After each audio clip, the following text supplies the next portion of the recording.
متعدد جگہوں پر دیکھ رہے ہیں۔ گلگت سے اب ہم رخ کر لیتے ہیں خیبر پختونخوا میں کیا ہو رہا ہے، وہاں کے شہروں میں مزید کیا ہو رہا ہے۔ تو وہاں بھی مانسون کا جو چوتھا اسپیل ہے اس کی تباہ کاریاں جاری ہیں۔ سوات، بنیر، مردان، مالاکنڈ میں طوفانی برسات کے باعث ندی نالوں میں طغیانی سے پانی جو ہے وہ ظاہر مختلف آبادیوں میں داخل بھی ہوا۔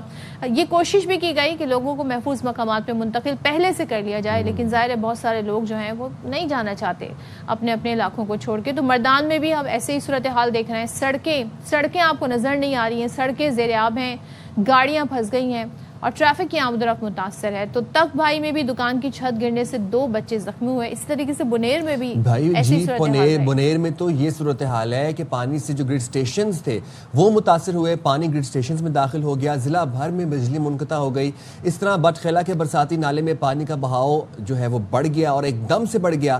خیبر پختونخوا میں آپ یہ دیکھیں کہ 2 دن کے دوران مختلف حادثات میں اس وقت تک جو اطلاعات ہیں ہمارے پاس 6 بچوں اور 2 خواتین سمیت آپ یہ دیکھیں کہ 10 افراد جاں بحق ہو چکے ہیں۔ تو یہ جو تمام تر سٹیٹس ہیں یہ ہمارے پاس ہر روز سامنے آ رہے ہیں، اور پھر دین اگین آپ سے یہی ریکویسٹ ہم کرتے ہیں کہ احتیاطی تدابیر اپنائیں۔ آپ اربن فلڈنگ اور کلاؤڈ برسٹ یہ 2 فنومیناز ہیں جو اس دفعہ ہم دیکھ رہے ہیں کہ شدت اختیار کرتے جا رہے ہیں۔ دین اگین گلوبل وارمنگ کی وجہ سے، موسمیاتی تو کلائمیٹ چینجز کی وجہ سے کلاؤڈ برسٹ کی ہم نے صورتحال دیکھی جی بی میں، چلاس میں، اور اب ہم دیکھ رہے ہیں کہ اربن فلڈنگ ہم دیکھتے ہیں راول پنڈی میں اور اسلام آباد میں، جس طرح سے پانی کے ریلے آ رہے ہیں آبادیوں کے اندر، رہائشی علاقوں کے اندر، اور گاڑیاں بہائے لے کے جائے جا رہے ہیں۔ سوچیں یہ جو اربن فلڈنگ ہے یہ بڑا ریئر فیکٹر ہوا کرتا تھا، لیکن اب یہ بہت زیادہ ہمیں اس بار کی جو بارشیں ہو رہی ہیں اس میں سننے میں آ رہا ہے۔ سو گاؤں کیا، دیہات کیا، شہر کیا، سب جگہ ہم ایسے مناظر دیکھ رہے ہیں، اور خاص طور پر جو ہمارے ناردرن ایریاز ہیں یا جو پہاڑی علاقے ہیں وہاں پر ایک اور فیکٹر آ جاتا ہے، وہ جی لینڈ سلائڈنگ کا آتا ہے۔ تو یہ اس کی بھی الگ سے ایک سچویشن بن جاتی ہے، راستے بند ہو جاتے ہیں۔ سوچیں جب سڑکیں، راستے، جو پل ہیں، جو برج ہیں وہ تباہ ہونا شروع ہو جائیں تو پھر کس طریقے سے معلومات جو ہے وہ لوگوں تک پہنچے گی، کمیونیکیشن پہنچے گی۔ اچھا یہ تمام تو صورتحال رہی، اور ہم آپ کو منظر بھی دکھاتے رہے کہ کیا کیا صورتحال رہی۔ اسلام آباد میں ہم نے دیکھا کیا حالات رہے، راول پنڈی میں کتنی بارش ہوئی، اور ابھی تو یہ بارشیں ہونی ہیں مزید۔ اچھا اب آپ کو ذرا ہم بتا رہے تھے، ہم بات کر رہے تھے جی بی کی اور ہم بابو سر کی چلاس کی بات کر رہے تھے، تو بابو سر سے ہم نے آپ کو تمام تر صورتحال سے آگاہ کیا کل اپنے، اور اس سے ایک دن پہلے اپنے پروگرام کے اندر، لیکن بابو سر پر جو ہم نے تمام تر صورتحال دیکھی وہ پیش آئی کلاؤڈ برسٹ کی وجہ سے۔ اب کلاؤڈ برسٹ ایک وہ فنومینا ہے کہ جس میں کم وقت کے اندر 100 ملی میٹر یا اس سے زیادہ بارش ہو جائے اور کم ریڈیس کے اندر ہو جائے۔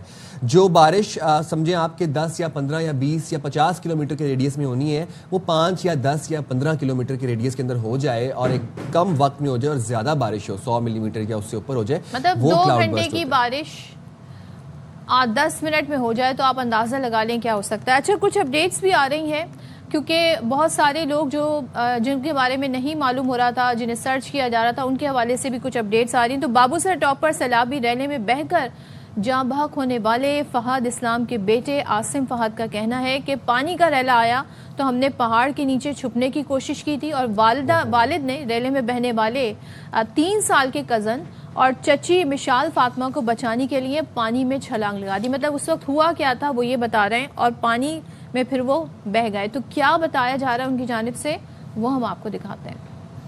رہے تھے پھر ہم پہاڑ کے نیچے چھپ رہے تھے، پھر میرا کزن 3 سال کا وہ پانی کے اندر گر گیا ہے، میری چاچی ہر مدر وہ بھی گیا ہے، مائی فادر ایسے کر کے اندر گیا، وہ جانے کو کوشش کیا، دریا کے ساتھ آگے چلے گئے۔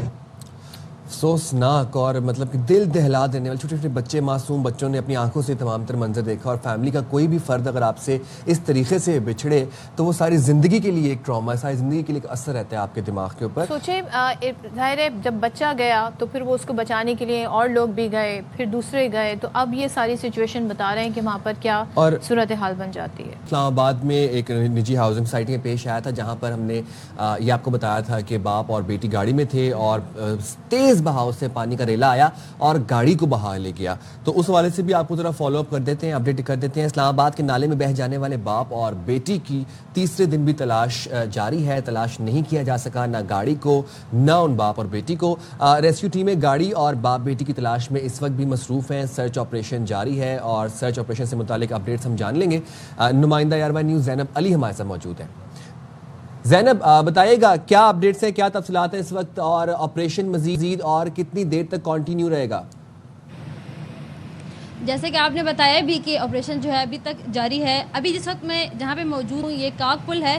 نجی ہاؤسنگ سوسائٹی سے جو پانی بہہ کے آتا ہے وہ یہیں سے گزرتا ہے. تو کل یہاں پر بھی جو سرچ ٹیم کے جو ٹیم ورکرز تھے وہ یہاں پہ موجود تھے. یہاں پر وہ سرچ آپریشن کرتے رہے. میں جہاں پہ کھڑی ہوں یہاں پہ اتنا زیادہ پانی تھا کہ ابھی یہاں پہ کھڑے ہوتے ہوئے میرے پاؤں جو ہیں وہ مٹی کے اندر دھس رہے ہیں. تو پانی کا لیول اتنا زیادہ تھا اور ابھی جو ہے یہاں پر پانی نہیں ہے.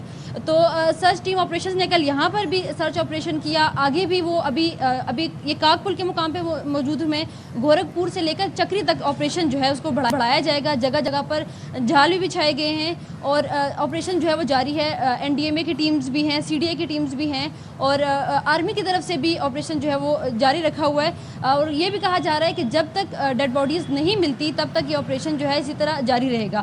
آپریشن درمیان میں اس لیے بھی رک جاتا ہے کہ کبھی کبھی پانی کا بہاؤ جو ہے وہ انتہائی زیادہ ہو جاتا ہے یا اندھیرا ہو جاتا ہے. تو کچھ ٹائم کے لیے آپریشن جو ہے اس کو روکنا پڑ جاتا ہے. اور کہیں کہیں پر جیسے کل آپریشن جب ہو رہا تھا اور ریسکیو اہلکار جو ہیں وہ پانی میں اترے تو ایک جگہ پر رسی جو ہے ان کے ہاتھ سے چھوٹ گئی اور وہ بھی پانی میں بہنے لگے اور بہت مشکل سے وہ کنارے تک پہنچے. تو اہلکاروں کو یہ مشکلات کا سامنا بھی کرنا پڑ رہا ہے. تو زینب آپ نے ہمیں ایگزیکٹلی کون سی جگہ بتائی جہاں پر یہ باقاعدہ سرچ آپریشن کیا جا رہا ہے؟ گاڑی تو مل گئی تھی آئی گیس پہلے. جی گاڑی تو اسی دن مل گئی تھی اور سائیڈ مرر بھی اسی دن مل گیا تھا, لیکن باقی گاڑی کا بمپر مل گیا تھا. سوری, گاڑی ابھی نہیں ملی اور ڈیڈ باڈیز جو ہیں وہ بھی ابھی نہیں ملی. میں ابھی جہاں پہ موجود ہوں کاک پل, یہاں پہ کل سرچ آپریشن ہو چکا ہے اور ابھی وہ جن جگہوں کو انہوں نے چیک کیا ہوتا ہے وہ دوبارہ بھی وہاں پر چیک کر رہے ہوتے ہیں. ابھی تقریباً 10-11 بجے جو ٹیمز ہیں وہ دوبارہ جو ہے سرچ آپریشن جو ہے وہ شروع کر دیں گی اور دن بھر جو ہے سرچ آپریشن جو ہے اسی طرح جاری رہے گا. یہاں پہ یہ کاک پل کے مقام پہ میں موجود ہوں, یہ اس نجی ہاؤسنگ سوسائٹی کے بالکل قریب ہے. یہاں سے پانی ہو کے یہاں سے گزرا ہے اور آگے یہ چکری تک پانی جاتا ہے. پھر اڈیالہ گاؤں جو ہے وہاں تک بھی کل جو ہے سرچ آپریشن جو ہے وہ کیا گیا تھا. ٹھیک ہے زینب, ذرا یہ بھی ایک دفعہ بتا دیں کہ سرچ آپریشن کا جو اب دائرہ کار ہے وہ کتنا وسیع کیا جائے گا, کتنا اس کو کس علاقے تک اس کو پھیلایا جائے گا؟ یہ واقعہ جس فیز میں پیش آیا اس کے ارد گرد جتنے بھی نالے تھے وہاں پر بھی یہ سرچ آپریشن جو ہے کیا جا رہا ہے. اڈیالہ گاؤں جو ہے وہ یہاں سے کافی دور ہے. جہاں پہ میں ابھی موجود ہوں کاک پل, یہاں سے وہ کافی دور ہے. چکری تک, چکری کے مقام تک جالے جو ہیں وہ بھی بچھائی گئی ہیں اور آپریشن جو ہے وہ بھی جاری رہے گا دن بھر. ٹھیک ہے. اچھا زینب, ہمیں تھوڑا سا اب ذرا ویدر کی اپڈیٹس بھی دے دیں. راولپنڈی اسلام آباد میں کیا مزید پریڈکشنز ہیں اور کیا وہاں پر حالات ہیں؟ کیا پانی کہیں پر کھڑا ہے؟ کیا صورتحال ہے اوور آل؟ صبح کے وقت اسلام آباد میں کہیں پہ تھوڑی تھوڑی دھوپ نکلی ہوئی تھی لیکن پھر سے ابھی بادل چھائے ہوئے. ابھی میں جہاں پہ موجود ہوں یہ راولپنڈی اور اسلام آباد کی بالکل درمیانی جگہ ہے. ایک سائڈ پہ راولپنڈی, ایک سائڈ پہ اسلام آباد. تو بادل چھائے ہوئے, اس کی وجہ سے بھی تھوڑی مشکلات کا سامنا کرنا پڑتا ہے کیونکہ بادل آ جاتے ہیں ایک دم, پھر سے بارش شروع ہو جاتی ہے. تو جو سرچ آپریشن جاری ہوتا ہے ان کو تھوڑی دیر کے لیے رکنا پڑ جاتا ہے. اور یہ جو 4th اسپیل ہے مونسون کا, یہ تقریباً 25 جولائی تک جاری رہے گا. تو اس کی وجہ سے نہ صرف ان کو مشکلات کا سامنا کرنا پڑ رہا ہے جبکہ ڈیڈ باڈیز اسی وجہ سے ابھی تک نہیں مل سکی. ٹھیک ہے زینب, تھینک یو سو مچ. اور یہ حالات ہیں اس لیے ہم آپ کو بار بار یہ تاکید کر رہے ہیں کہ کوشش کریں ان علاقوں میں جانا اوائڈ کریں. اور ویسے بھی اب تو چھٹیاں ختم ہونے والی ہیں, لیکن اگر آپ یہاں کے رہائشی بھی ہیں تو بھی آپ نے احتیاط کرنی ہے. یہ جو پانی کا ریلا ہے اس پہ بالکل بھی ٹرسٹ نہیں کرنا ہے. جتنی تیزی سے اور جتنی اچانک سے یہ آتا ہے, جس بہاؤ سے اور جس پاور سے یہ آتا ہے, یہ گاڑیاں بھی بہا کر لے جا رہا ہے. تو انسان اس کو کیا سٹینڈ کر سکتے ہیں؟ تو پلیز آپ لوگوں نے اس فیکٹر کو ضرور غور کرنا ہے اپنے گھر سے باہر نکلتے وقت. چلیں جی, اب ذرا تو پنجاب میں طوفانی بارشوں اور سیلابی صورتحال کے حوالے سے بات کر لیتے ہیں. ہمارے ساتھ D G P D M A Irfan Ali Kathia صاحب موجود ہیں. عرفان صاحب, بہت شکریہ آپ نے ایر وائی نیوز کے لیے وقت نکالا. اب تک مونسون کے دوران کتنی اموات ہو چکی ہیں, کتنا جانی و مالی نقصان ہو چکا ہے, ذرا اسٹیٹس کے حوالے سے ہمیں اپڈیٹ کر دیجیے گا. جی بسم اللہ الرحمن الرحیم. اب یہ چوتھا اسپیل ہمارے پاس مونسون کا چل رہا ہے اور اس دفعہ تمام اسپیلز بڑے اسٹرانگ اسپیلز تھے اور تیسرے اسپیل نے خاص طور پہ جس نے چکوال, جہلم اور پنڈی میں بہت موسلادھار اور طوفانی بارشوں کا سبب بنا. انفارچونیٹلی اس اب تک 25 جون سے لے کے آج کے دن تک ہمارے پاس 143 کنفرمڈ وہ ڈیتھس ہیں جن کے 4 میجر سورسز ہیں, جس میں اسکائی لائٹننگ, ڈراؤننگ, الیکٹروکیوشن اور اسٹرکچرل کلیپسز, جن کی وجہ سے یہ اموات انفارچونیٹلی ہوئی. لیکن تمام جو یہ لوگ اس میں جاں بحق ہوئے ان تمام کو as per the government policy وہ ہم نے ان کی کمپنسیشن لواحقین کو وہ انشور کر لیا. اسی طرح تقریباً 511 لوگ وہ مختلف حادثات میں مختلف انسیڈنٹس میں وہ زخمی ہوئے, لیکن الحمدللہ ان میں سے کوئی زیادہ کریٹیکل نہیں تھا, اور موسٹ آف دیم آر ان کو فرسٹ ایڈ کے بعد وہ گھر بھجوا دیا گیا. اب اس وقت ہم چوتھے اسپیل کی جی چوتھے اسپیل کے بارے میں جاننا چاہ رہے ہیں, اور تھوڑا سا ہمیں یہ بھی بتا دیں خاص طور پہ کہ آپ لوگوں نے آئیڈینٹیفائی کیے ہیں کہ کون سے علاقے زیادہ متاثر ہوئے ہیں, یا سیلابی ریلے کا خدشہ کہاں پر زیادہ ہے, کتنے علاقوں کو مزید زیادہ خطرہ ہے اب جو بارش کا اسپیل آنے والا ہے؟ جی صدف, اس سال کی اگر اوور آل آؤٹ لک کو بھی دیکھا جائے تو پنجاب کے اگر میں بات کروں تو 20 سے 25% ابو نارمل رین فال تو باقی کنٹری کی طرح تھا, لیکن ہماری مین کنسنٹریشن اس سارے اسپیلس کی اور اس سال کے مونسون کی وہ نارتھ اور نارتھ ایسٹرن ریجن جو پنجاب کا ہے, جو پنڈی سے سٹارٹ ہو کے اٹک پنڈی سے سٹارٹ ہو کے پھر گجرات ڈویژن کے اضلاع, گجرانوالہ ڈویژن کے اضلاع, لاہور ڈویژن کے اضلاع اپ ٹو اکاڑا. اور یہی وجہ ہے کہ اگر میں آج تک کے آپ کو کمپیئر کروا سکوں سٹیٹس بھی, تو 2024 کی 1 جولائی سے لے کے 23 جولائی تک جو بارش ہوئی تھی, اب 2025 کے ساتھ اگر کمپیئر کریں تو 74% بارش زیادہ ہو چکی ہے پنجاب میں, اور کنسنٹریشن ان 12 اضلاع کے اوپر خاص طور پہ ہے. اس کے ساتھ ساتھ ہمیں جو دوسرا چیلنج درپیش ہے پنجاب میں وہ ہل ٹورنٹس کا ہے, جو ڈی جی خان اور راجن پور میں کوہ سلیمان رینج کے اوپر جب بھی بارش ہوتی ہے تو یہ جو 13 ٹورنٹس ہیں ان میں بہت زیادہ میگنیٹیوڈ کا پانی وہ آتا ہے, اور جس کی وجہ سے ایک فلیش فلڈنگ کا خطرہ رہتا ہے.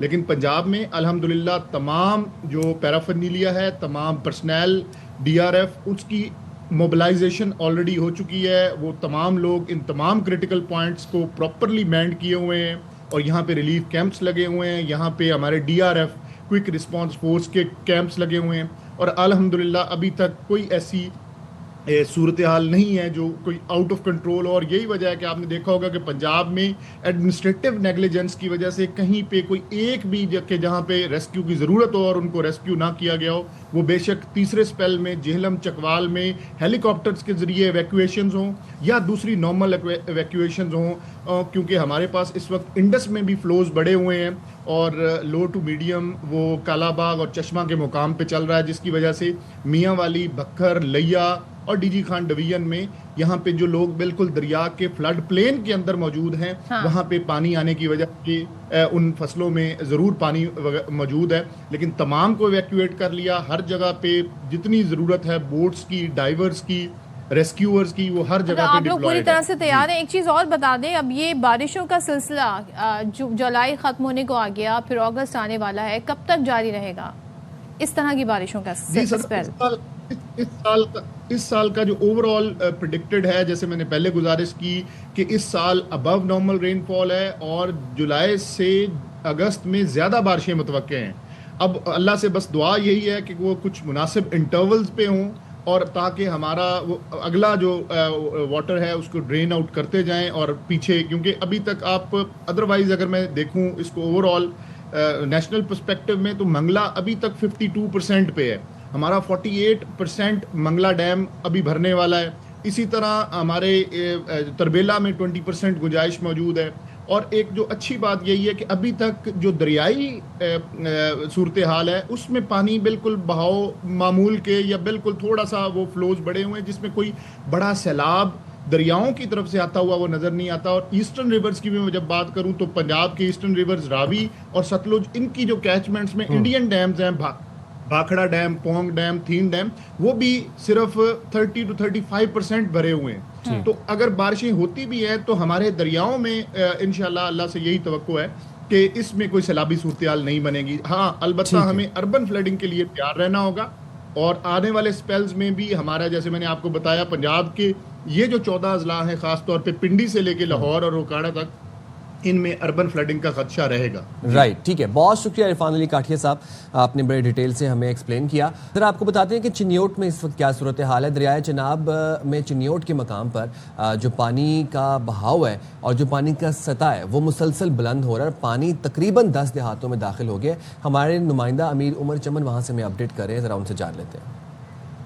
جی بالکل, مونسون بارشوں کے باعث جو دریائی صورتحال ہے وہ ہر جگہ پہ جو ہے وہ بہت اس کا پانی جو ہے وہ اپ ہوتا جا رہا ہے. لیکن چنیوٹ کے اندر اگر دریائے چناب کی صورتحال دیکھی جائے تو ایک طرف تو مونسون بارشوں کا پانی ہے, تو دوسری طرف مرالہ سے چلنے والا سرابی ریلا جو ہے وہ اس وقت دریائے چناب چنیوٹ کے مقام سے جو گزر کر جھنگ کی طرف تریمو ہیڈ کی طرف رواں ہے.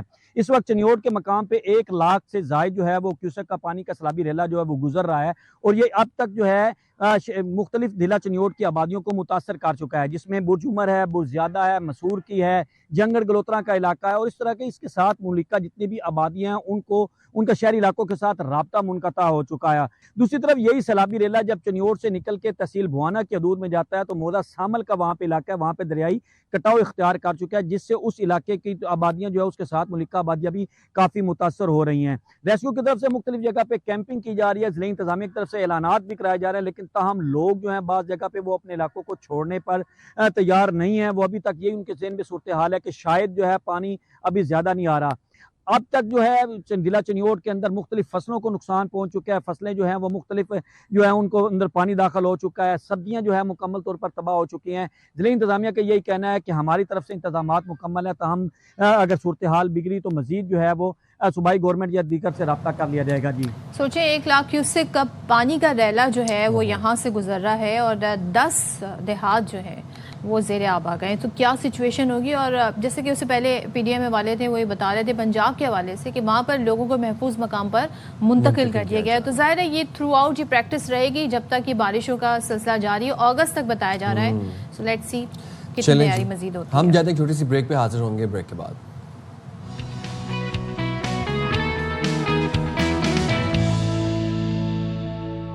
Welcome back once again. اور ہم نے پچھلے دنوں آپ کو آسٹریلیا کے بارے میں بتایا تھا کہ وہاں پر باقاعدہ قانون پاس کیا گیا ہے کہ جو انڈر 16 جو بچے ہیں ان کو الاؤ نہیں کیا جائے گا انٹرنیٹ اور سوشل میڈیا کا استعمال اپنے پیرنٹس کی سپرویژن کے بغیر.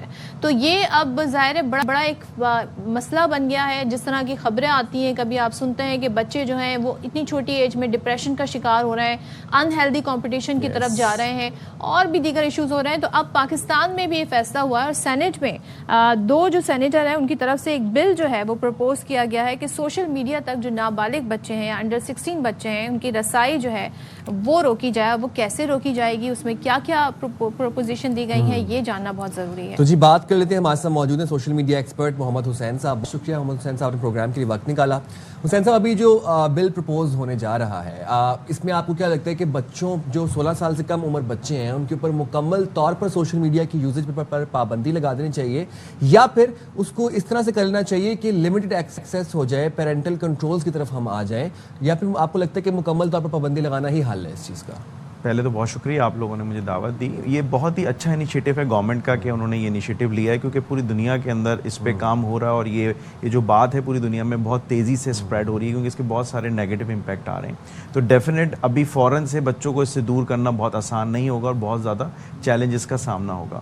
تو ڈیفینیٹ اس کو روکنا چاہیے, اور obviously under the supervision of parents یا آپ کے ایلڈر برادرز سسٹرز کے انڈر میں آپ کو یہ سوشل میڈیا کا کانٹینٹ سیپریٹ کانٹینٹ بچوں کے لیے بنانا چاہیے. اچھا. یعنی جب آپ اکاؤنٹس بنائیں تو اس کے اندر پیرنٹ کنٹرولز ہونے چاہیے, اور ہمیں اور ہماری گورنمنٹ کو بھی کوشش کرنی چاہیے کہ ہم اس طریقے کا کانٹینٹ بنائیں کہ وہ بچوں کے لیے اویلیبل ہو, کیونکہ اوبیسلی انٹرنیشنل کمیونٹیز بہت اچھا کانٹینٹ بنا رہی ہے جو ہمارے بچے فالو کر رہے ہوتے ہیں. تو اس وجہ سے اگر ہمارا وہ کانٹینٹ ان بچوں کے لیے جو انٹرٹیننگ بھی ہو, انگیجنگ بھی ہو اور انفارمیٹیو بھی ہو. اچھا, تھوڑا سا ہم ذرا سے کلیئر کر لیں, ایک ہے سوشل میڈیا اور ایک ہے انٹرنیٹ تک رسائی. سوشل میڈیا میں آپ کا فیس بک آ جاتا ہے, آپ کا انسٹاگرام آ جاتا ہے, جس سے آپ سماجی رابطے رکھ سکیں, آپ چیٹ کر سکیں, یا ایک دوسرے سے انٹریکشن رکھ سکیں. ایک ہے گوگل جس پہ آپ سرچ کر رہے ہیں, ایک ہے چیٹ جی پی ٹی, ایک ہے آپ کا یوٹیوب جس سے آپ بہت ساری انفارمیشن لے رہے ہیں. تو اس میں ڈفرینشیٹ کیسے کرنے, بچوں کی ایکسیس انٹرنیٹ پہ روکنی ہے کیونکہ انٹرنیٹ سے معلومات بھی بہت مل رہی ہیں, ہیلپ بھی بہت مل رہی ہے, یا پھر یہ جو اکاؤنٹس بنا لیتے ہیں بہت چھوٹی ایج میں, فیس بک پہ بیٹھے ہیں, انسٹاگرام یوز کر رہے ہیں, اس پہ روکنا ہے؟ نہیں دیکھیں انٹرنیٹ سے ایکسیس سے مراد یہ کہ انٹرنیٹ پورا ایک کمیونٹی ہے, ایک ڈیٹا سینٹر ہے پورے کا پورا. اس میں جو کانٹینٹ کریٹ ہو رہا ہے وہ ایجز وائز ہو رہا ہے. اب اس آئدر وہ چیٹ جی پی ٹی ہو, chat G P T informative, آپ اس پہ جو بھی کانٹینٹ ڈالیں گے اس کو وہ آپ کو رسپونڈ کرے گا. اسی طرح یوٹیوب ہے, یوٹیوب میں ایک پیرنٹل کنٹرول ہے, وہاں پہ اگر آپ ایج سے آگے جاتے ہیں تو آپ کو کانٹینٹ شو نہیں ہوتا. تو ایج وائز اس کے اندر سیپریٹرز لگے ہوئے ہیں. مگر جو ادر سوشل میڈیا ہیں جیسے فیس بک ہے, انسٹاگرام ہے, وہاں پہ اس طرح کی ریسٹرکشنز نہیں ہوتی. وہاں پہ ٹک ٹاک پہ بھی نہیں ہوتی. آپ جو بھی کانٹینٹ ہے وہ فلوٹ کرتے رہتے ہیں اور اس کو آپ دیکھ سکتے ہیں. تو فیس بک اور اس طرح کے جو سوشل میڈیا اکاؤنٹس ہیں اس کو کنٹرول کرنا زیادہ ضروری ہے. اوبیسلی اگر آپ انٹرنیٹ پہ ابھی پابندی لگا دیں گے تو ہم دنیا سے دور ہو جائیں گے. اوبیسلی بہت سارے جیسے کووڈ کے اندر بھی پورا کا پورا ایجوکیشن سسٹم آپ کا انٹرنیٹ پہ چلا, آن لائن پہ چلا, اسکولنگز آن لائن پہ چلیں. اب تو اٹس اے ویری بیسک, یہ تو آپ سمجھ لیں نیو نارم بن چکا ہے کہ آپ اسی پہ سسٹم پہ آئیں گے. موبائل ایپس ہیں آپ کے پاس, تو سوشل میڈیا کانٹینٹ جو ہے اس کے اوپر اسپیشلائز جو ہے وہ کانٹینٹ کنٹرول کی ضرورت ہے. یوٹیوب کے اوپر اوبیسلی آلریڈی موجود ہے. ایک چیز اور بتا دیں, کچھ چیزیں ان پلیس آلریڈی ہیں, جیسے کہ آپ نے بتایا کہ یوٹیوب پر پیرنٹل کنٹرول ہے لیکن بہت سارے پیرنٹس نہیں جانتے. اسی طریقے سے نیٹ فلکس کی اگر ہم بات کر لیں, اس میں بچوں کے لیے ایک الگ ورژن ہے, بہت سارے پیرنٹس نہیں جانتے. تو یہ اس پہ پہلے معلومات حاصل ہونی چاہیے. دیکھیں اس میں اوبیسلی ہمیں آپ سب کو مل کے, گورنمنٹ کو مل کے کچھ ٹریننگز کرنی چاہیے, کچھ چھوٹے چھوٹے کانفرنسز, سیمینارز کرنے چاہیے جہاں پہ ہم پیرنٹس کو ٹرین کریں. ہم بچوں کو اگر ٹرین کرنے جائیں گے تو مشکل ہوگا. اسکول لیول پہ, انسٹیٹیوشنز لیول پہ, یونیورسٹی لیولز پہ, کالج لیول پہ یہاں پہ ہم بچوں کو اور ان کے پیرنٹس کو ہم ٹرین کریں کہ آپ کس طریقے سے جا کے ان چیزوں کو مانیٹر کر سکتے ہیں. کم سے کم دن میں 1 سے 2 دفعہ ایک پیرنٹس کو, فادر کو یا مدر کو چاہیے کہ وہ ان کا موبائل لے اور چیک کرے کہ وہ کس طریقے کا کانٹینٹ جو وہ دیکھ رہے ہیں. کیونکہ دیکھیں اس میں بہت ساری ٹیکنالوجیز ہیں. جیسے ایک اور چیلنج ہے وی پی این کا. اگر وہ وی پی این انسٹال کرتے ہیں تو ان ساری چیزوں کو وہ بائی پاس کر جاتے ہیں. تو آپ کے بچے نے موبائل میں وی پی این تو انسٹال نہیں کر لیا کہ اگر وہ آپ دیکھ رہے ہیں تو وی پی این آن کر کے وہ اس کانٹینٹ کو ایکسیس کرنے کی کوشش کر رہا ہے. تو بہت ساری ایسی چھوٹی چھوٹی چیزیں ہیں جس کی ٹریننگز بھی ہونی چاہیے. بل پاس ہو جاتا ہے, اپروڈ ہو جاتا ہے, مگر اس کے بعد ایک نیا سفر شروع ہوتا ہے سکھانے کا, بتانے کا اور سمجھانے کا. اور ماں باپ اس کے اندر بڑا اہم کردار ادا کر سکتے ہیں بچوں کی ڈیجیٹل تربیت کے اندر. ایک ٹائم تھا ساری فیملی بیٹھ کے ٹی وی دیکھتی تھی, ایک لاؤنج میں بیٹھ کے دیکھتی تھی. اسی طرح کا کوئی ایک ہمارا کلچر ڈیولپ ہونا چاہیے کہ ایک روم ہو جہاں پر بچے اپنی فیملی کی سپرویژن میں بیٹھ کے سوشل میڈیا اگر یوز کر رہے ہیں یا ریلز دیکھ رہے ہیں تو اپنی فیملی کی سپرویژن میں ہو. اور موبائل کی جگہ بہتر ہے کہ ڈیسک ٹاپ ہو بچوں کے پاس یا کمپیوٹر ہو. 16 بلو بچوں کی بات میں کر رہا ہوں. بالکل آپ صحیح کہہ رہے ہیں. دیکھیں سب سے بڑا پرابلم یہ ہے کہ اب آج کل سب سے بڑا پرابلم ہے کہ تربیت جو ہے وہ انٹرنیٹ کر رہا ہے, پیرنٹس نہیں کر رہے. کیونکہ اوبیسلی سب نے پیرنٹس موبائلز دے دی ہیں کہ بھائی آپ بس چپ ہو جاؤ اور موبائل کو یوز کرتے رہو, تنگ نہ کرو, آپ اپنی لائف جیو اور ہمیں اپنی لائف جینے دو. تو یہ سب سے بڑا پرابلم ہے. میں تو ابھی آپ سے یہ بھی سجیسٹ کر رہا تھا کہ ہم سب لوگوں کو 9 بجے کے بعد نیٹ کا اور سوشل میڈیا کا ایکسیس لمیٹڈ ہو جانا چاہیے تاکہ ہم اپنی فیملیز کو ٹائم دے سکیں, اپنے کلچر کو بڑھا سکیں, اپنی جو ہماری اسلامک کلچرز ہیں اس کو ہم امپروو کر سکیں. ابھی تو ہم ڈسکشن ہی نہیں کرتے. تو اس وجہ سے بہت سارے پرابلمس ڈیفینیٹ, ایک جگہ فائدہ بھی ہے اور ایک جگہ یہ چیلنجز بھی ہمیں آ رہے ہیں. اگر ہم نے اس کو ابھی سے مانیٹر کرنا شروع نہیں کیا تو آگے جا کے ہمیں بہت سارے ڈیمیجز ہو سکتے ہیں. It sounds very difficult to be honest کہ یہ کیسے ہوگا. یہ بتائیے گا جیسے آسٹریلیا ہے, نیوزی لینڈ ہے, وہاں پر باقاعدہ اس پر امپلیمنٹیشن ہو رہا ہے. تو آپ لوگوں نے کچھ دیکھا ہے, اسٹڈی کی ہے کہ وہ لوگ کس طریقے سے اس کو لے کے آگے بڑھیں؟ دیکھیں وہ ڈفرینٹ وہی میں نے کہا کہ اوبیسلی کوئی by pressure, by hook by کوک والی چیز نہیں ہے. یہ ایجوکیشن والا معاملہ ہے اور اس کو آپ کو بہت طریقے سے ایگزٹ لینا ہوگا اس سے. اب آپ اس میں ڈیپ ڈائیو کر چکے ہیں. جو بچے ایڈکٹ ہو چکے ہیں, جو بچے پرابلم میں ہیں, سب سے پہلے اس کا پرابلمس کیا کیا آ رہے ہیں. بچے بہت سارے بیفور سوسائڈ کرنے کے لیے جا رہے ہیں, مینٹلی طور پہ ٹارچرز ہو رہے ہیں, بلیک میل ہو رہے ہیں بچے بہت سارے. اسی طریقے سے ایک کیس اسٹڈی آسٹریلیا کی دیکھ رہے تھے, اس میں ایک بچے کو اسی طرح سے بلیک میل کیا گیا, اس کی کوئی تصویریں ڈاؤن لوڈ کر کے. تو اس طریقے کے بہت سارے چیلنجز آ رہے ہیں. تو پیرنٹس کو سب سے پہلے تو سمجھنا ہے کہ پرابلم کیا ہے, کیا ہو سکتا ہے. تو پرابلم یہ کہ آپ کا بچہ مینٹلی ڈیمیج ہو سکتا ہے, اس کو کوئی بلیک میل کر سکتا ہے, اس کو کوئی مس یوز کر سکتا ہے. تو آپ کو اس کا کانٹینٹ یا اس کو دیکھنا اس کے لیے ضروری ہے کہ اچانک سے آپ کو پتہ لگے یار یہ کیا ہو گیا, ہمیں تو اس کا پتہ ہی نہیں تھا. اچھا, اب تو ایسی ایپس بھی آ گئی ہیں کہ آپ اپنے بچے کے موبائل میں ڈاؤن لوڈ کر دیں تو آپ خود مانیٹر کر سکتے ہیں اس کی براؤزنگ میررنگ کر. بس ڈیفینیٹ بات وہی ہے کہ آپ اپنی ذمہ داری ایز اے پیرنٹ پوری کریں. ناٹ دیٹ کہ ایپ سولوشن, اگر وہ ایپ آپ کے پاس ہے تو آپ بیٹے سے بچے سے موبائل لے کے بھی کانٹینٹ دیکھ سکتے ہیں کہ وہ کیا یوز کر رہا ہے. آپ میررنگ, اب آپ نے میررنگ ایپ تو ڈال لی مگر آپ دیکھ ہی نہیں رہے. تو ڈیفینیٹ آپ کو یہ دیکھیں پیرنٹس کو سمجھنے کی ضرورت ہے کہ بہت زیادہ ڈیمیج کر رہا ہے, بچے بہت آگے کا سوچ رہے ہیں جو ان کو 16 سال کی عمر میں نہیں سوچنا چاہیے. اور یہاں پر انفورسمنٹ سے بہتر ہے کہ آپ تربیت پر پہلے تربیت پہ کریں, فوکس تربیت پر. ایگزیکٹلی. اور اسکولز جو ہیں مجھے ایسا لگتا ہے کہ اسکولز جو ہیں وہ سب سے زیادہ ذمہ دار ہیں اس کو ایجوکیٹ کرنے کے لیے, کیونکہ ہم لوگ یہ سمجھتے ہیں کہ بچہ اگر ہمارا 4 گھنٹے 5 گھنٹے اسکول جا رہا ہے تو وہ جو بھی سیکھے گا وہ وہیں سے سیکھے گا. تو اگر اسکول کے اندر بھی ویک کے اندر یا منتھ کے اندر ایک چھوٹا سا کانفرنس کی جائے, ایک چھوٹا سا ورک شاپ کی جائے, تو اس سے بہت بینیفٹ ہوگا. ڈیجیٹل تربیت جو ہے وہ ہم آپ نے ہمارے پیرنٹس کی اور اسکول تعلیمی اداروں کی ذمہ داری. دوسرے پیرنٹس جو ہے نا ان کو بھی ساتھ ساتھ ٹیکنالوجی کے حوالے سے اتنی ہی انفارمیشن ہونی چاہیے جتنے کہ ان کے بچے کے پاس ہے, اور آپ کوشش کریں کہیں سے آپ نے سیکھنا ہے, معلومات کرنی ہے, لیکن آپ کو بھی پتا ہونا چاہیے کہ فیس بک کیسے کام کرتا ہے, اسنیپ چیٹ کیسے کام کرتا ہے, ٹک ٹاک پہ کیا ہو رہا ہے. لازمی. ہم جائیں گے چھوٹی سی بریک پہ, حاضر ہوں گے بریک کے بعد.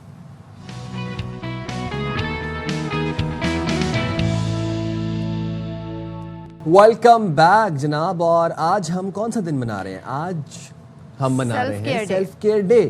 اب سیلف کیئر ڈے میں چھوٹا سا آپ کو شارٹلی بریف کر دوں کہ سیلف کیئر ڈے ہم اس لیے منا رہے ہیں کیونکہ آپ کے لیے بڑا امپورٹنٹ ہے یہ جاننا کہ آپ کیا محسوس کر رہے ہیں, اپنی ذات کو ترجیح دینا, اپنے خیالات کو اہمیت دینا, فزیکلی اینڈ مینٹلی بوتھ. آپ کو یہ بات جاننا بہت ضروری ہے آپ کے لیے کہ آپ نے اپنی ذات کے لیے خود ٹائم نکالنا ہے, اپنے لیے خود وقت نکالنا ہے. ہم لوگوں سے ایکسپیکٹ کرتے ہیں بٹ نو, آج کل ہر بندہ مصروف ہے اپنی زندگی میں, تو آپ نے اپنے خیالات کو خود کیٹیگرائز کرنا ہے, خود تھاٹ پروسیس کو آپ نے اپنے مینٹین کرنا ہے, اور اپنے ہیلتھ کے اوپر بھی مطلب فزیکلی اینڈ مینٹلی بوتھ. اچھا, یہاں پر میں خاص طور پہ ورکنگ ویمن, ورکنگ مین, ان کی بات کرنا چاہوں گی کیونکہ وہ سارا دن 9 to 5 جاب کرنے کے بعد جب وہ گھر جاتے ہیں تو ظاہر ہے گھر کی ذمہ داریاں ہیں, بچوں کی ذمہ داریاں, سیم ود دا ویمن, چاہے وہ ہاؤس وائف ہی کیوں نہ ہو, وہ پورا دن گھر میں گھر کے کام, بچوں کی دیکھ بھال سب کچھ کر رہی ہوتی ہیں, اور ایسے میں کیا ہوتا ہے وہ اپنے آپ کو نگلیکٹ کرتے ہیں, اپنی ویل بینگ کو نگلیکٹ کرتے ہیں, اور سم ہاؤ ان کے اندر یہ چیز ڈیولپ ہونے لگتی ہے کہ اگر ہم اپنا خیال کریں گے, اگر ہم اپنے لیے ٹائم نکالیں گے, اگر ہم خود اپنی کہتے ہیں نا می ٹائم کریں گے, تو وہ ایک سیلفشنیس ہوگی. تو اس چیز کو خیال رکھنا ضروری ہے. اس پہ بات کر لیتے ہیں. ہمارے ساتھ آج اس اہم ٹاپک پہ بات کرنے کے لیے موجود ہے سابق principal Quaid Azam medical college doctor Javed Iqbal. Javed Iqbal صاحب, آج کا دن بہت اہم ہے, سیلف کیئر ڈے ہے آج, لیکن ہم اپنا خیال کیسے رکھیں؟ اکثر و بیشتر لوگ سمجھنے لگتے ہیں کہ ہم بڑے خود غرض ہیں, ہمیں صرف اپنی پڑی ہوئی ہے اور ہم دوسروں کی کیئر نہیں کرتے ہیں. تو اس میں ذرا ڈفرینشیٹ ذرا کر دیں ہمیں. جی بہت بہت شکریہ. دیکھیے ہمارے پاس جو اللہ تعالیٰ کی نعمتیں ہیں نا, ان میں سے ایک سب سے بڑی نعمت ہماری صحت ہے, اور جو ہماری صحت ہے وہ کنٹینیوس انویسٹمنٹ چاہتی ہے. جس طریقے سے آپ کو ایک گھر کو روز ہی صاف کرنا پڑتا ہے, کھڑکیاں روز کھولنی پڑتی ہیں, اسی طریقے سے ہماری صحت ڈیلی بیسس پر چاہتی ہے کہ اس کے اوپر انویسٹمنٹ کی جائے. اس میں سب سے اہم انویسٹمنٹ یہ ہے کہ ہم کھاتے کیا ہیں. خاص طور پہ جیسے جیسے ہماری عمر گزرتی ہے اور جیسے جیسے ہم کام میں بہت مصروف ہوتے ہیں, تو ہمارے کھانے پینے کی ترتیب بالکل چینج ہو جاتی ہے. بہت سارے لوگ یہ کہتے ہیں کہ ہم تو جی ناشتہ کرتے ہی نہیں ہیں. بہت سارے لوگ ایسے ہیں کہ رات کو 11-12 بجے کھانا کھاتے ہیں. تو سب سے اہم بات یہ ہے کہ ہم کیا کھاتے ہیں, کب کھاتے ہیں, کتنا کھاتے ہیں, اس کا ہماری صحت سے بہت تعلق ہے. دوسرا, ڈیلی کی ایکسرسائز بہت ضروری ہے. کسی بھی عمر میں ہر روز آدھا پونا گھنٹہ اپنے لیے نکالنا ایکسرسائز کے لیے, یہ بہت ضروری ہے. تیسرا, نیند کا پیٹرن آپ کا بہترین ہونا چاہیے. کم از کم 6-7 گھنٹے تواتر کے ساتھ مسلسل سونا جو ہے وہ بہت ضروری ہے. تو یہ تو ہے آپ کی صحت, جو صحت کے بارے میں آپ کی انویسٹمنٹ ہے. اگر آپ کی صحت ٹھیک ہوگی تو اللہ نہ کرے اگر آپ کو کوئی پرابلم بھی ہے, کسی قسم کی کوئی اور دقت بھی ہے, تو آپ بالکل ٹھیک رہے, آپ انشاءاللہ اس کو ہینڈل کرنے کی پوزیشن میں ہوں گے. دوسری بات یہ ہے کہ صحت صرف جسمانی نہیں ہوتی, ہماری مینٹل ہیلتھ جو ہے وہ بھی کیئر مانگتی ہے. اگر ہم خام خواہ اپنے اوپر بہت سے مسائل کو حاوی کر کے رکھیں گے اور ہر وقت ہم سٹریس میں رہیں گے, چھوٹے چھوٹے جھگڑے پال کے رکھیں گے, تو اس سے ہماری مینٹل ہیلتھ جو ہے وہ خراب ہوتی ہے. دوسرا, ایز اے پیرنٹ بعض اوقات ہم اپنے بچوں کی رسپانسبلٹیز بہت ہی زیادہ لے لیتے ہیں, ایسے ہی اور اتنی لے لیتے ہیں کہ ان کے کرنے کے لیے کوئی کام چھوڑتے ہی نہیں ہے, سارا کچھ خود کرتے ہیں, جس کی وجہ سے بھی ہماری مینٹل ہیلتھ اور ہماری فزیکل ہیلتھ خراب ہوتی ہے. تو آج کے دن کے حوالے سے یہی ہے کہ اس پوری کائنات کا مرکز ڈاکٹر صاحب میرے لیے تو میں ہی ہوں. بالکل میں اسی بات کو کنٹینیو کروں گا. ہمارے پاکستان میں معاشرے میں ایک بڑا ٹپکل مشہور ڈائلاگ ہے کہ اب تو ہم اپنے بچوں کے لیے زندگی گزار رہے ہیں, اب ہم نے کیا کرنا ہے. ہم دیکھتے ہیں کہ جب آپ جو لڑکا شادی سے 6 مہینے پہلے تک اپنی گرومنگ کا خیال رکھ رہا ہے, اپنے ہیئر کٹ کا خیال رکھ رہا ہے, بیئرڈ کا خیال رکھ رہا ہے, وہ شادی کے بعد بحال و بحال چھوڑا ہے اس نے اپنے آپ کو. خصوصاً جب بچے پیدا ہو جاتے ہیں, پھر خواتین ہم دیکھتے ہیں, یہ تو بڑا ٹپکل ڈائلاگ ہے کہ اب بچوں کے لیے زندگی گزار رہے ہیں ہم, نہ اپنی مینٹل ہیلتھ ڈیٹیریوریٹ ہوتی ہے ان کی, اور فزیکل ہیلتھ ڈیٹیریوریٹ ہوتی چلی جاتی ہے. تو اس پر کیا کرنا چاہیے؟ جی اپنے آپ کو پرائیورٹی دینی چاہیے. جیسے میں کہہ رہا تھا کہ میرے لیے تو پوری کائنات میں ہی ہوں نا. اگر فرض کریں میں آج ختم ہو جاؤں تو یہ چاند ستارے سورج یہ جب سب کچھ میرے لیے تو ختم ہو جائے گا. تو زندگی کا تو اللہ تعالیٰ نے وقت معین کیا ہوا ہے, موت کا وقت اور زندگی کتنی ہے, لیکن جتنی بھی زندگی ہے وہ کوالٹی کی لائف ہونی چاہیے. اس لیے ہم جتنی محنت کرتے ہیں, جتنی کوشش کرتے ہیں, اس میں ایک بہت بیلنس کی ضرورت ہے. اور بیلنس میں جیسے ہوتا ہے نا, آپ نے وہ ٹیکنیکل ایک ٹرم ہے پی سی ریشو. پی کا مطلب پروڈکشن اور پی سی کا مطلب پروڈکشن کیپیسٹی. یعنی جیسے وہ سونے کا انڈا دینے والی مرغی ہوتی ہے نا, تو اس میں سے آپ چاہتے ہیں کہ ایک ہی دفعہ اس کو ذبح کر کے سارے انڈے نکال لیں. تو ہمیں بھی اپنے جسم کے سلسلے میں یہی کرنا چاہیے کہ مسلسل ہم کارآمد رہیں. جاوید صاحب ایک چیز, بہت وقت اس وقت کم ہے لیکن میں چاہوں گی اس موقع کا فائدہ اٹھاتے ہوئے, جب ہم سیلف کیئر ڈے منا رہے ہیں تو ظاہر ہے سوشل میڈیا بھی اب ہماری لائف سے جڑ گیا ہے. آپ کے ساتھ کوئی ریسنٹلی فراڈ بھی ہوا ہے, وہ جاننا بھی ضروری ہے تاکہ ہم اپنا اس طرح سے بھی خیال رکھ سکیں. ذرا بتا سکیں اگر آپ مختصر. جی وہ فراڈ ہوتے بچ گیا. تو میں نے اس لیے فوری طور پر ایک میسج جو اپنا سوشل میڈیا پہ دیا تھا کہ آج کل بہت سارے اسکیمز آ رہے ہیں. آپ کی یہ جو واٹس ایپ ہے اور آپ کی باقی یوٹیوب وغیرہ ہے, ان میں 2 پوائنٹ اوتھینٹیکیشن ہوتی ہے. یعنی یہ ہے کہ کوئی اگر کسی اور جگہ پر آپ کا واٹس ایپ کھولے گا تو آپ کے پاس ایک کوڈ آتا ہے, تو وہ کوڈ اس میں ڈالیں تو پھر کھلتا ہے. تو مجھے اس دفعہ ایک فون آیا کہ جی ہم TCS سے بول رہے ہیں, آپ کا ایک پیکٹ ڈاکٹر صاحب آیا ہوا ہے تو وہ کہاں پہنچائیں. میں نے کہا میں ہاسپٹل پہنچا دیں. اس نے کہا بالکل ٹھیک ہے, تو یہ آپ کی فون پر ایک کوڈ آ گیا ہے, تو یہ کوڈ آپ ہمارے پاس بھیج دیں تو وہ پیسے آ جائے گا. وہ اس قدر زیادہ اتھارٹی کے ساتھ بات کر رہے ہوتے ہیں کہ آدمی اگر اس کو یہ پتہ نہیں ہے نا تو وہ کسی فراڈ کا حصہ بن سکتا ہے. آپ شکر ہے بچ گئے, آپ اس فراڈ کا شکار ہوتے آپ نے کہتے ہیں بڑے وائزلی اس کو ہینڈل کیا. Thank you so much doctor Iqbal صاحب ہمارے ساتھ تھے. بھائی لوگوں نے بڑا خیال رکھنا ہے, کسی بھی قسم کا کوڈ کوئی آپ سے مانگے آپ نے وہ پرووائڈ نہیں کرنا ہے. ہم جائیں گے چھوٹی سی بریک پہ, حاضر ہوں گے بریک کے بعد مزید خبریں لیے. اسٹے رائٹ ود اس.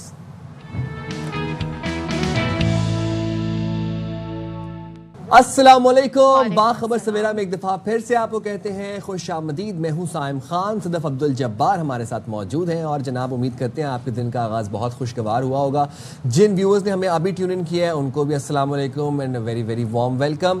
آپ باخبر سویرا کے تمام تر پیجز لائک کر لیں سوشل میڈیا پر, ایکس پر, میں یوٹیوب ٹویٹر نہیں کہہ رہا, میں ایکس کہہ رہا ہوں, ایکس, یوٹیوب, فیس بک, تاکہ آپ ہمارا پروگرام ریکارڈ بھی دیکھ سکیں. اور فیڈ بیک آپ کا بہت لازمی ہے. اور اگر آپ کے دن کا آغاز تھوڑا سلو بھی ہوا ہے تو اٹس اوکے, اٹس فائن. میں کہتا ہوں take a deep breath and relax, آرام سے کافی پئیں اور دن کو شارٹ ٹرم پلان کریں. کیا شارٹ ٹرم پلان کریں, گولز بھی لائف کے شارٹ رکھیں, اور اچھی پازیٹیو وائبس کے ساتھ کہتے ہیں نا ان لوگوں کے درمیان بیٹھیں جو آپ کے موڈ کو اپلفٹ کر سکیں, اچھی بات کر سکیں. باتیں بتائیں. اپنا ٹائم جو ہے نا اس کو اچھے سے اسپینڈ کرنے کی کوشش کریں, اس کو ضائع نہ کریں, اسے ویسٹ نہ کریں. بلا وجہ کی جو بحث موبائل سے ہوتے ہیں نا ان کو اوائڈ کریں, یہ آپ کی انرجی کو ڈرین کر دیتے ہیں. اچھا جی, جب ہم یہ ساری باتیں کر رہے ہیں تو ہم اپنے شو میں کوشش کرتے ہیں جو اصل ایشو ہے اس وقت جو پبلک فیس کر رہی ہے اس پہ ضرور بات کریں اور اس کا فالو اپ بھی لیتے رہیں. تو کراچی کے جو مسائل ہیں وہ بہت سارے ہیں. مین کراچی کا مسئلہ جی اسٹریٹ کرائمز کا بھی ہے, تو اس حوالے سے بھی ہم ظاہر فالو اپ رکھنا چاہتے ہیں کہ اس سال کے سٹیٹس کیا بتا رہے ہیں, کیونکہ اب آلموسٹ آدھا سال تو گزر ہی گیا ہے. سو کراچی میں جی اسٹریٹ کرائم رکنے کا نام نہیں لے رہے, اور یہ اب ایسی بات ہو گئی ہے کہ ظاہر ہے ہم اتنا بڑا شہر ہے, اس کے انتظامی امور بھی بڑے مشکل ہو جاتے ہیں سنبھالنا. تو گزشتہ روز بفر زون میں اسٹریٹ کرمنلز نے گلی وارداتیں کی, اور بڑے دن دہاڑے ہمیں وہ وارداتیں کرتے ہوئے نظر آئے. اور سب کی یہ دیکھیں آپ کے